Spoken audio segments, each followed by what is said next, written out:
Hi అండి. Welcome back to my channel అండి. ఇవాళ మనం చాలా హెల్తీ అయిన సున్నుండలు అయితే ప్రిపేర్ చేసుకున్నాం. అందరికీ తెలిసుంటుంది. కానీ పండగ కదా! ఒకసారి పిల్లలు ఉంటారు కాబట్టి హ్యాపీగా ఇంట్లోనే మనం ఇలా ప్రిపేర్ చేసుకుందాము. ఫస్ట్ ఇలాగా పొట్టు మినపప్పు ఉంటుంది కదా!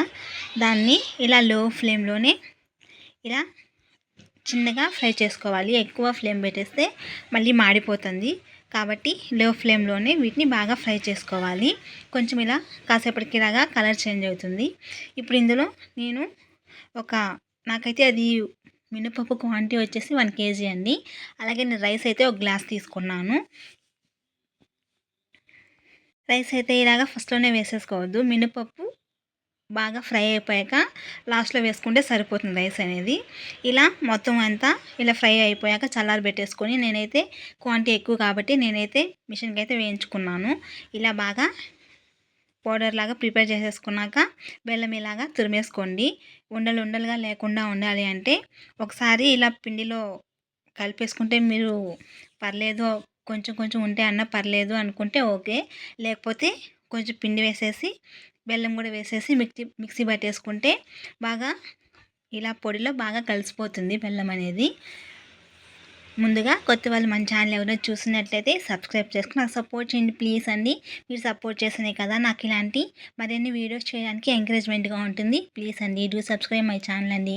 నేనైతే కొంచెం కొంచెంగా మిక్సీ వేసేసుకున్నాను. బెల్లము ఇలా దంచేసుకున్నాక కొంచెం నాకు ఉండలు అనిపించింది. తినేటప్పుడు అంత ఇబ్బందిగా ఉంటుందని చెప్పేసి తురుముకున్నా కూడా పిండి వేసి కొంచెం కొంచెం కొంచెం బెల్లం వేసుకుంటూ మిక్సీ అయితే పెట్టుకున్నాను నేను. ఇప్పుడు ఆల్రెడీ కాచి చల్లార్చుకున్న నెయ్యి అనేది వేసేసుకొని కొంచెం వేడిగా ఉంటుంది కాబట్టి ముందుగా గరిటెతో కలుపుకోండి. ఆ తర్వాత ఇలా చేతులతో బాగా ఇలా మొత్తం అంతా కలిసేలా కలిపేసుకొని ఇలా ఉండలాగా వస్తే ఓకే. లేకపోతే కాస్తంత మరీ నెయ్యి వేసేసుకొని ఇంకా ఇలా ఉండలాగా ప్రిపేర్ చేసుకోవడమే. చూసారు కదా చాలా కమ్మగా ఉంటాయి అండ్ చాలా హెల్దీ కూడా. పిల్లలు కంపల్సరీ పెట్టండి.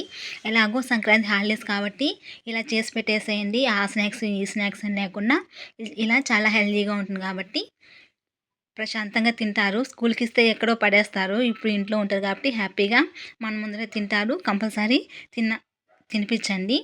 ఫైనల్గా మన హెల్దీ సున్నుండలు అయితే రెడీ అయిపోయినాయండి. చాలా ఈజీగా ఇంట్లోనే ప్రిపేర్ చేసుకోవచ్చు. వీడియో నచ్చితే లైక్ చేయండి, షేర్ చేయండి.